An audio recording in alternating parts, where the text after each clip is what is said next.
Mathias Inbar. On en vient à cette bombe gigantesque qui n'avait encore jamais été utilisée au combat. Les États-Unis ont donc visé hier un repère de l'État islamique situé dans l'est de l'Afghanistan. Le président américain s'est félicité de l'opération. 36 djihadistes auraient été tués. Ariane Ménage. L'explosion est visible à plus de 32 km de distance. La mère de toutes les bombes a été larguée par les États-Unis sur des positions de l'État islamique en Afghanistan. Selon les autorités afghanes, un peu plus d'une trentaine de combattants du groupe terroriste ont été tués dans l'explosion. C'est la bombe non nucléaire la plus puissante jamais employée à ce jour. Elle représente 11 tonnes de TNT. L'information a été révélée par le Pentagone puis confirmée par le porte-parole de la Maison-Blanche.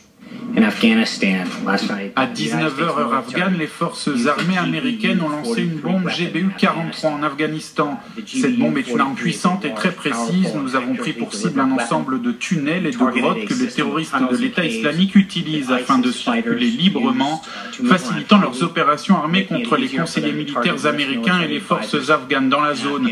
La frappe visait une série de grottes dans la province de Nangarhar à l'est de l'Afghanistan, où un soldat américain a été tué dans une opération contre les djihadistes le week-end dernier.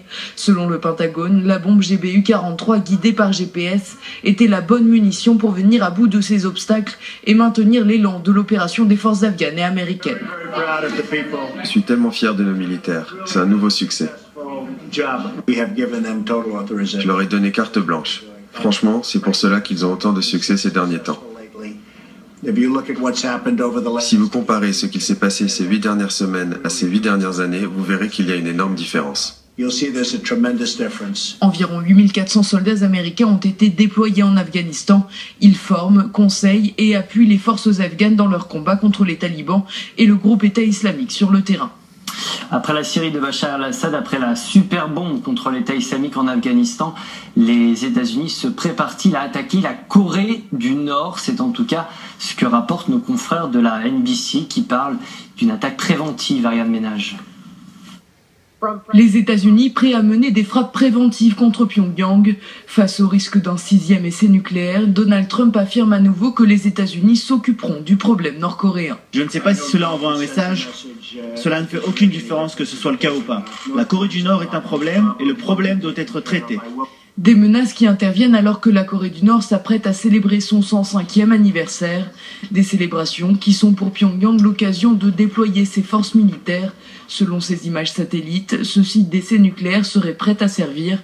Pyongyang aurait déjà préparé le tir d'un engin nucléaire pour ce week-end, provoquant à nouveau une hausse de tension avec ses voisins. Il y a aujourd'hui une possibilité que la Corée du Nord ait la capacité d'envoyer des missiles remplis de gaz sarin. Nous devons être sûrs que la Corée du Nord comprend qu'elle n'a aucun futur si elle continue de provoquer la communauté internationale de cette façon.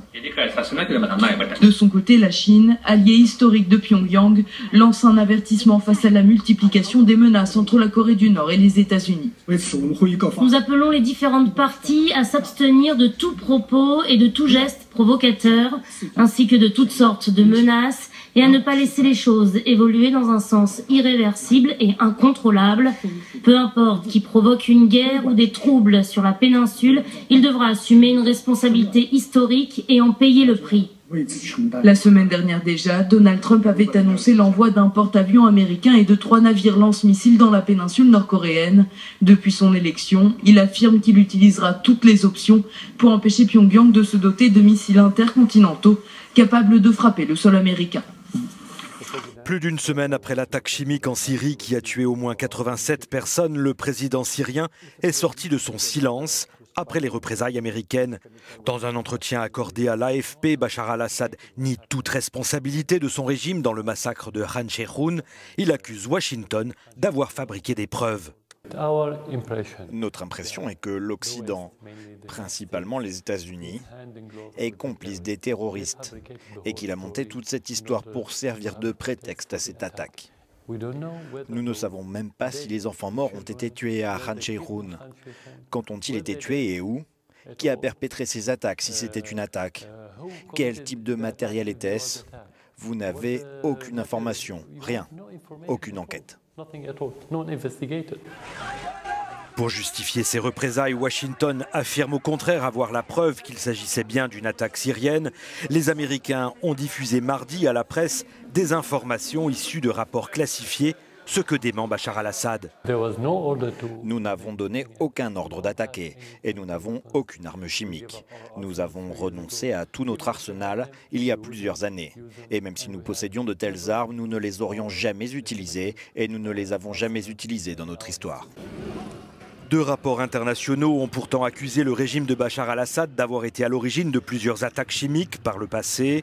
Des experts de l'Organisation internationale contre les armes chimiques ont par ailleurs déclaré jeudi que des traces de gaz sarin avaient été détectées sur les lieux du dernier massacre.